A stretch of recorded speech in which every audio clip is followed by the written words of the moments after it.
Welcome to another edition of Candid Comment, the video edition, here on our blog and of course on YouTube. You'll see the connection to the channel via the blog, and of course here on YouTube you get to see the video. My name is Cliff. Thanks for dropping in and taking a peek here. And today I wanted to talk a little bit about something I saw in the way of a comment, a quote that I actually found here on the internet, which was rather interesting, and I thought I'd like to elaborate on this particular point. It reads as follows: do it for the people who want to see you fail. Do it for the people who want to see you fail. When I was in high school, way back in grade 7, I had a teacher by the name of Pearl Godin, who was a teacher that wanted me originally to go and continue working through the system at the level where you would go through special education, even at the high school level. In fact, they were more interested in seeing me go back into what is known as the trade school program, where you go and learn a trade. You don't really learn much in the way of other skill sets like math, French, or other things like geography or anything. It's just very, very basic stuff. You learn some basic math, you learn some basic English, you learn some basic things, and you just graduate with a trade, and that's it. You go and learn how to sweep a floor and how to do mechanics or whatever. Trade school, that's what it is about, or was about. Now, that's my perception, of course. I said absolutely no way, I'm not doing this, and I'm going to prove that I can do this. And that's exactly what I did up until grade 9 or 10. And then things started to change, and I finally realized, you know what, the education system, I'm done with this, especially once I got into another teacher's class. A lovely lady who's no longer with us, her name was Sheila Hamill. But eventually, by the time I got into her class, I was pretty much done in the education system. I'd had enough. So I pretty much was graduated out. The only course really, truly in Quebec that I'm missing is French. Really, that's about it. Everything else I pretty much have. So I don't have a full diploma, though I am technically a graduate of the 11th grade in Quebec.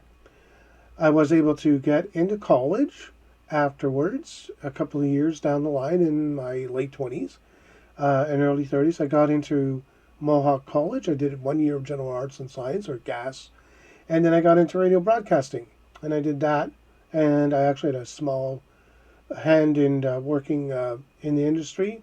I did about 5 years, and then that changed, and of course I went into the call center industry.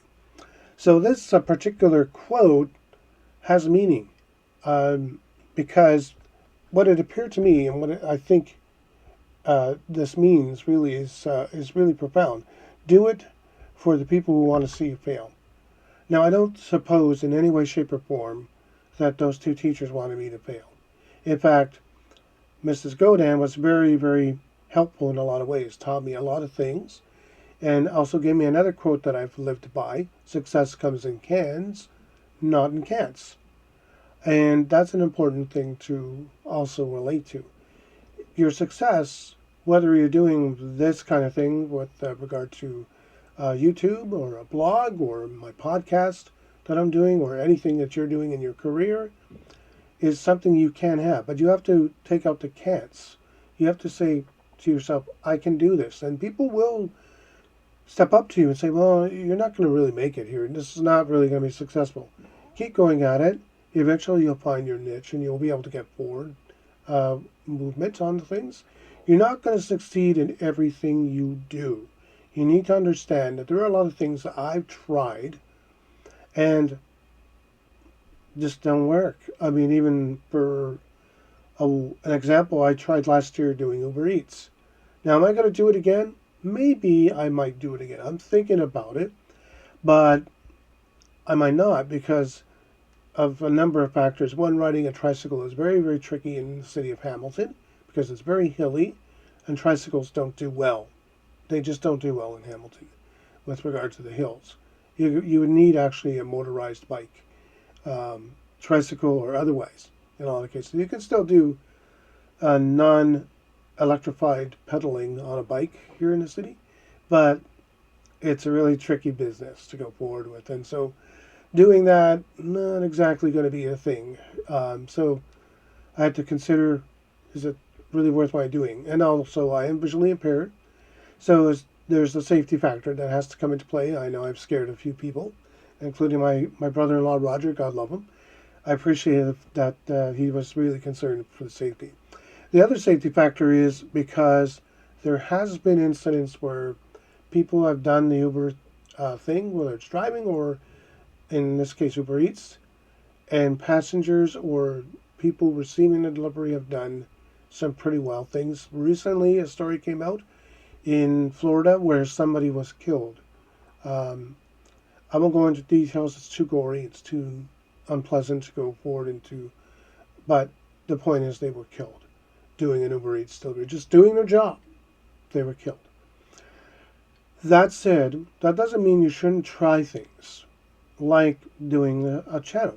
So for me, this is my jam. This is what I do. I love content. I love playing around with interviews and talking to people. Communications has always been an interesting thing to me, whether it's ham radio, whether it's blogging, this channel, and my podcast. It's all interesting to me. Working in a call center, one of the reasons why I sort of still like the job, I don't really love it anymore, but I like it, is because it's communications. It's doing something that involves communicating. And you have to be able to think critically and do the job. And I have to say, hey, I've been successful in working in the industry. I'm successful at what I do. Am I a senior leader in the company? No, front line. But I feel, in my opinion, and I've heard that back from our HR department, that I'm considered to be a subject matter expert. Whether that was something as a pat on the back and go away, or whether it's true, I don't really know offhand, but I would like to think the better of the people in my department I work who are in the HR group, that they're telling me the truth, that yeah, they really believe I know what I'm doing and that I'm exceptionally well skilled at what I'm doing. So my being able to go forward and do it for those who want to see me fail is really, really important. I want to show that I've got it. I've got the talent, I've got the skills. I'm not just the glasses. See, these don't define me. I wear them, but they do not define me. And that's a lot of problem that I've faced in a lot of times that I've done things. People tend to not look past these. And whether you're talking to a person with a visual disability, a mental or cognitive challenge, or they're in a wheelchair, don't look at that. Look at what they can do and try and respect what they're attempting to do and try and help them out as best you can. Now, realistically speaking, are there things I cannot do? Absolutely. Driving a car is one of them. Can't do it. Not because I don't want to or can't actually do it, but legally speaking, I'm not permitted to do it. It's also very dangerous because I can't read some of the signs. So I wouldn't be able to properly merge into traffic or do things that a driver would normally do, parallel parking and such. I probably could learn how to drive, but to literally drive a car, not something I'm going to want to try. Could I be a firefighter or a police officer? Well, one, I'm too old. But at the younger age, no, because you have to have good sight. Particularly working as a firefighter or as a police officer or even an ambulance attendant, you have to have good sight to do that. I don't have that. I really truly wanted to be in the military. That was my absolute dream, to be a soldier. That's what I wanted to do. I wanted to be a professional soldier. Couldn't do that. Not because I couldn't do that. It's because my eyes, I could still see well enough to probably do the work of a soldier. But once glaucoma set in, that was the end. I mean, there's no way I could justify to the Canadian Armed Forces that I could be a soldier. Would I love to be an honorary colonel? You bet. But that takes a special kind of person to be an honorary colonel. And I'm going to actually talk about that one time. I'll try and discuss what an honorary colonel is about, what it looks like, what the person does as that. But for now, I just want to basically encourage anybody who's watching this, basically, to Do the thing that you love the most, the passionate thing that you love the most, especially when somebody says, I don't think you can do it. You're probably going to bomb at this. You're going to fail. Dive into it and prove them wrong. Show them by doing it. Do it for those who want to see you fail. Remember, the success comes in cans, not in cans. You can do anything that you want to do within reason. Okay, don't do anything crazy. Like I said, there are things I cannot do, but certainly there are things I can do. A lot of people would be shocked to know I'm a ham radio operator. Why? I'm playing around with electricity. I'm messing around with antennas that go up on towers. So, I mean, I don't climb the tower, but I've certainly raised one. I've done that. I've actually done things too, also outside of my hobby, that are kind of wild. I've actually been in construction. I've done it. It's kind of a hairy thing to do, but I have done it. I have actually built booths for trade shows. I've done that. I'm more often than not, though, I've been the one taking them down, but I've actually helped put them together. I've been a vice president of a company, a small one, my brother's company. I was in charge of the logistics for a particular time with regard to a particular thing we were doing, and I was in charge of all the logistical side of things, and I handled the end of it when we were on site. So that's where I handled the logistics part, making sure it all worked out, people got to where they were going. So that's what I did. I've managed teams. I've actually worked also with the Toronto Transit Commission as a frontline on-platform customer service operator. Now, you want to talk about dangerous. Messing around with buses and trains is dangerous work.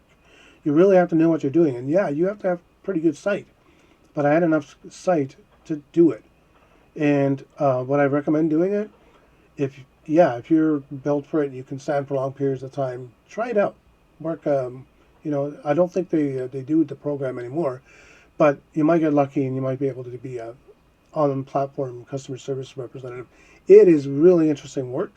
And I, for a time, was a person who did that. I even ran teams. I actually was a supervisor for a little bit as well. So what I'm getting to is whether you have a disability or not, whether you are interested in doing this kind of thing or not, whether you want to be a firefighter, a cop, ambulance attendant, whether you want to work in my industry, which is call centers, don't let somebody sell you short.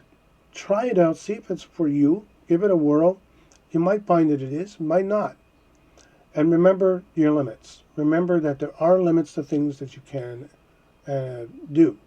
Know your limitations, know what you are able and capable of doing, and I think you'll be fine in doing that. Why did I want to post this today? I think I wanted to post this because there was one person who recently I found out in our company, just actually within the last 24 to 48 hours, has been released. Really great guy. I'm not going to mention his name, but he has been released from the company. He was with us for a number of years. And this was a guy who's very knowledgeable, who proved he could do it, but something went wrong. Either somebody told him he was a failure or something. In my mind, something went wrong. And he just went downhill, and in the end, that was it. We had to release him. I hope he will succeed in his next endeavor. And I want you, the viewer, to do the same. And I want you to share this video with others. Please share this. Please like and subscribe to the channel. Let others know about us, and choose how you want to get notifications, whether right away with everything that's posted or sometimes with certain things. And tell everybody about what we're doing here. This is a channel that basically is about commentary and interviews, and I'm hoping to get an interview soon here on the channel, but for now it's just going to be a lot of commentary. I might find some interesting things to talk about with websites. I was thinking about talking about emergency, but I think I'm going to talk about something else. Everybody's talked about emergency. That's out there. Emergency, of course, is so back in the 70s. But for now, I just want you to think about what I've said today in every regard, and Remember the quote. Remember the quote. I love this quote. I think it's a really great reminder. Do it for the people who want you to fail. Show them up. Show them that you can do it. Be the brave person that you are, and go for it. I wish you all the success, and I thank you very much for tuning in here. I will see you in the next video here. And don't forget to jump over to our website, one-on-one-candidconversations.blogspot.com. Check it out. I think you'll find some interesting content there as well. See you around.